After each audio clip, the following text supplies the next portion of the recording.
قرآن سے سائنس نکالنا ایسے ہی ہے جیسے بکری بچے پیدا کرنے کی بجائے انڈے دینے لگ جائے، بھینس یوگا کرنے لگ جائے اور گدھا ڈاکٹر بن جائے۔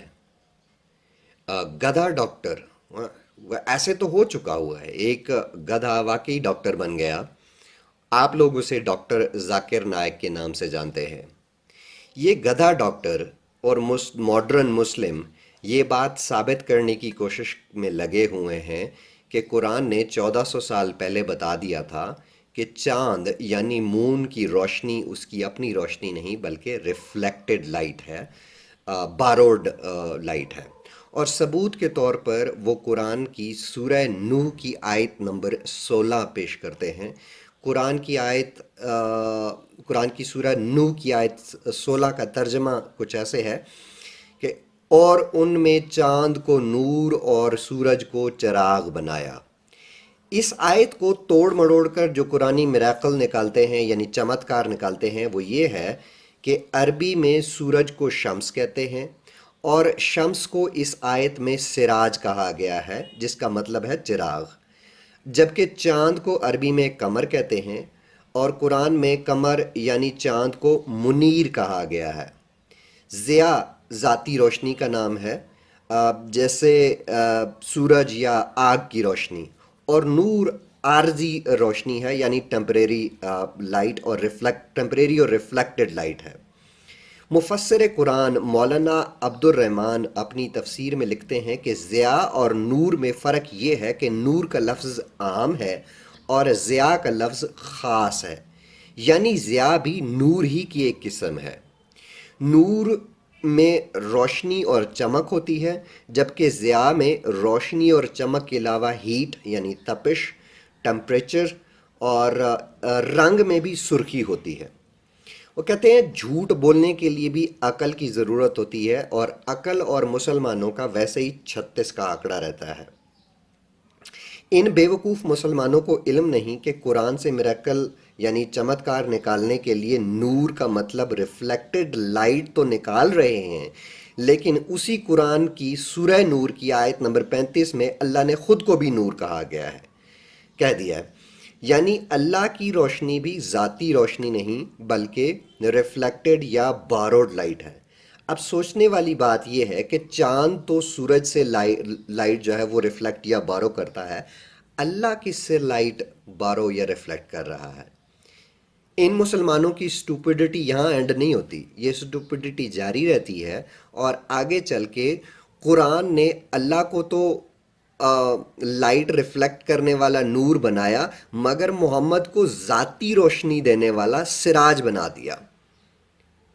سورہ احزاب کی آیت 45-46 میں لکھا ہے، اے نبی ہم نے آپ کو بلا شبہ گواہی دینے والا اور خوشخبری دینے والا اور ڈرانے والا بنا کر بھیجا ہے، اور اس کے اذن سے اللہ کی طرف دعوت دینے والا اور منور کرنے والا آفتاب یعنی سورج بنا کر بھیجا ہے۔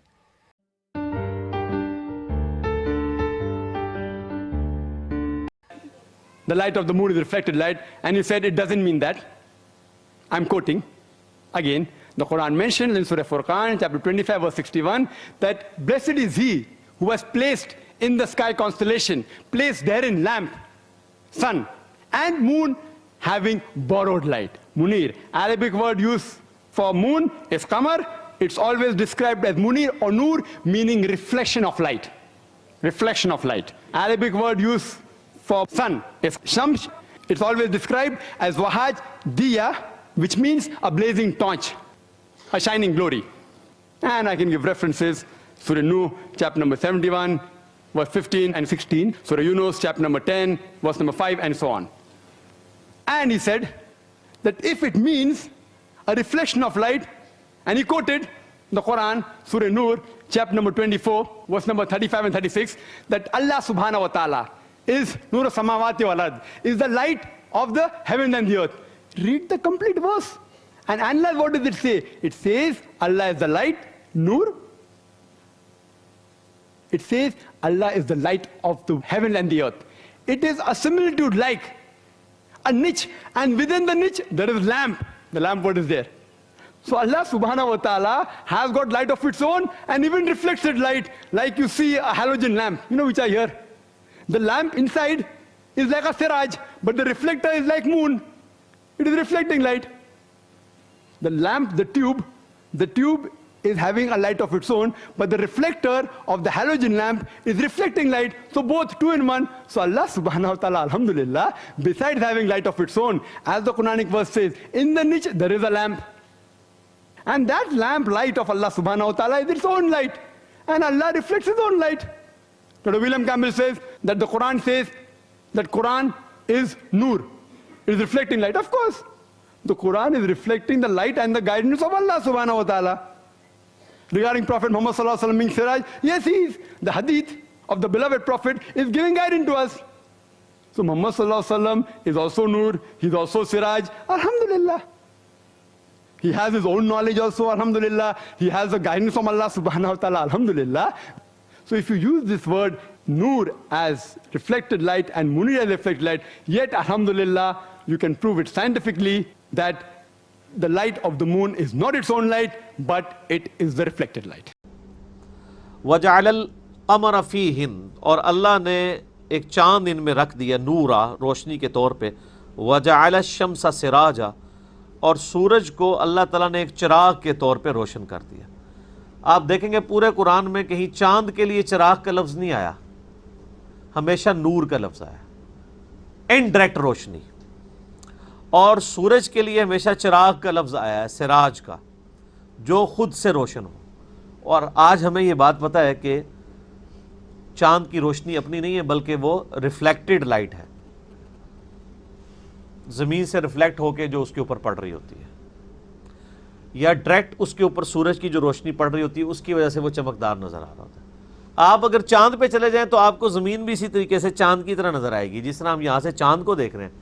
صرف یہ ہے کہ سائز تھوڑا بڑا نظر آئے گا اس کا، ادروائز وہاں پہ بھی آپ کو ریفلیکٹڈ لائٹ ہی نظر آ رہی ہوگی، خود روشن نہیں. اسی وجہ سے آپ دیکھیں چاند، جب 14ویں کا چاند بھی آپ آسانی سے اسے دیکھ سکتے ہیں، سورج کو نہیں آپ دیکھ سکتے، وہ خود سے روشن ہے. تو اللہ تعالیٰ نے یہ سورج اور چاند کو رکھ دیا. وَجَعَلَ الْقَمَرَ فِيهِنَّ نُورًا، اور ان آسمانوں میں رکھ دیا اس نے چاند کو ایک روشن قندیل بنا کر.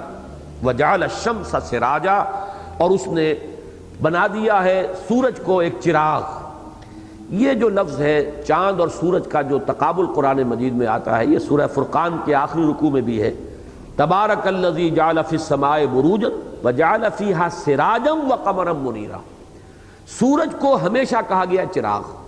چراغ وہ ہے کہ جس میں کمبسٹن کا عمل جو ہے، عمل احراق، جلنے کا عمل ہو رہا ہوتا ہے، اس میں نور بھی ہے، حرارت بھی ہے.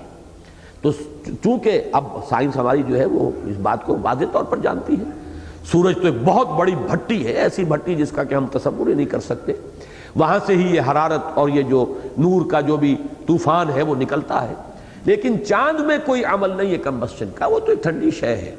اس کے اندر جو روشنی ہے وہ بھی ریفلیکٹ ہو رہی ہے سورج کی روشنی، اس کے اندر اپنی روشنی بھی نہیں ہے. تو چاند اور سورج کے مابین جو فرق ہے، قرآن مجید نے اس کو بڑے نمایاں انداز میں چاند کو کہا ہے وہ منور ہے، منیر ہے، روشن ہے، لیکن سورج جو ہے وہ چراغ ہے جس میں کہ کوئی شے جل رہی ہے. صرف فرق یہ ہے کہ آپ کے چراغ میں کوئی مٹی کا تیل جل رہا ہے لالٹین میں، یا چراغ کے اندر کڑوا تیل جل رہا ہے، اور وہاں کیا جل رہا ہے اس کا آپ اندازہ نہیں کر سکتے کہ اس کی کتنی حرارت ہے اور کتنی اس کے اندر طوفانی جو ہے وہ عمل احراق جو ہے کس کیفیت میں ہے. لیکن بہرحال جہاں تک دو الفاظ کا تعلق ہے وہ صحیح منطبق ہوتے ہیں. وَجَعَلَ الْقَمَرَ فِيهِنَّ نُورًا، اور اس نے ان آسمانوں کے اندر یہ ایک قندیل روشن کر دی ہے، یہ چاند کی. وَجَعَلَ الشَّمْسَ سِرَاجًا، اور سورج کو بنا دیا ہے چراغ.